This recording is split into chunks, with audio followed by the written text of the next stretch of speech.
2 Kings 12. In the 7th year of Jehu, Joash became king, and he reigned in Jerusalem 40 years. His mother's name was Zebiah. She was from Beersheba. Joash did what was right in the eyes of the Lord all the years Jehoiada the priest instructed him. The high places, however, were not removed. The people continued to offer sacrifices and burnt offerings there. Joash said to the priests, "Collect all the money that is brought as sacred offerings to the temple of the Lord, the money collected in the census, the money received from personal vows, and the money brought voluntarily to the temple. Let every priest receive the money from one of the treasurers, and let it be used to repair whatever damage is found in the temple."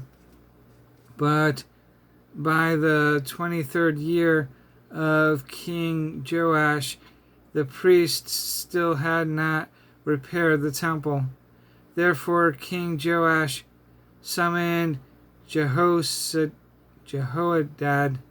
the priest and the other priests and asked them, "Why aren't you repairing the damage done to the temple?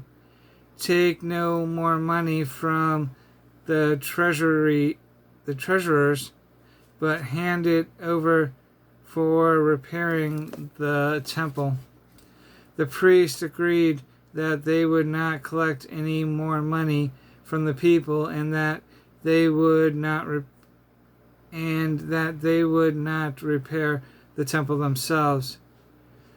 Jehoiada the priest took a chest and bored a hole in its lid.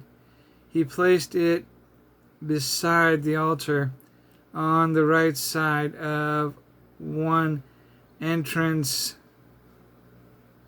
on the right side as one enters the temple of the Lord. The priests who guarded the entrance put into the chest all the money that was brought to the temple of the Lord. Whenever they saw that there was a large amount of money in the chest, the royal secretary and the high priest counted the money that had been brought into the temple of the Lord, and put it into bags. When the amount had been determined, they gave the money to the men appointed to supervise the work of the temple. With it, they paid those who worked on the temple of the Lord, the carpenters and builders, the masons and stonecutters. They purchased timber and dressed stone for the repair of the temple of the Lord,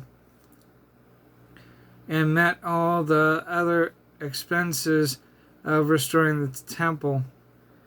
The money brought into the temple was not spent for making silver basins, wick trimmers, sprinkling bowls, trumpets, or any other articles of gold or silver for the temple of the Lord. It was paid to the workers who used it to repair the temple. They did not require an accounting from those to whom they gave the money to pay the workers, because they acted with complete honesty. The money from the guilt offering and sin offering was not brought into the temple of the Lord.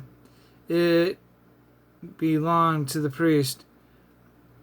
About this time, Hazael, king of Aram, went up and attacked Gath and captured it.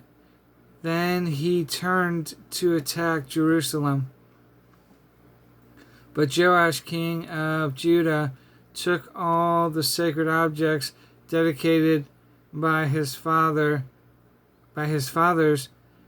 Jehoshaphat, Jehoram,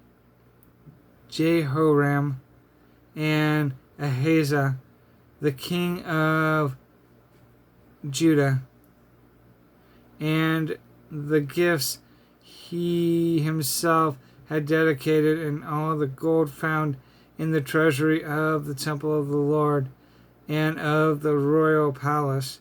And he sent them to Hazael, king of Aram, who then withdrew from Jerusalem. As for the other events of the reign of Joash and all he did, are they not written in the book of the annals of the kings of Judah? His officials conspired against him and assassinated him at Beth Millo, on the road down to Silla. The officers who murdered him were Jehozabad, son of Shemeth, and Jehozabad, son of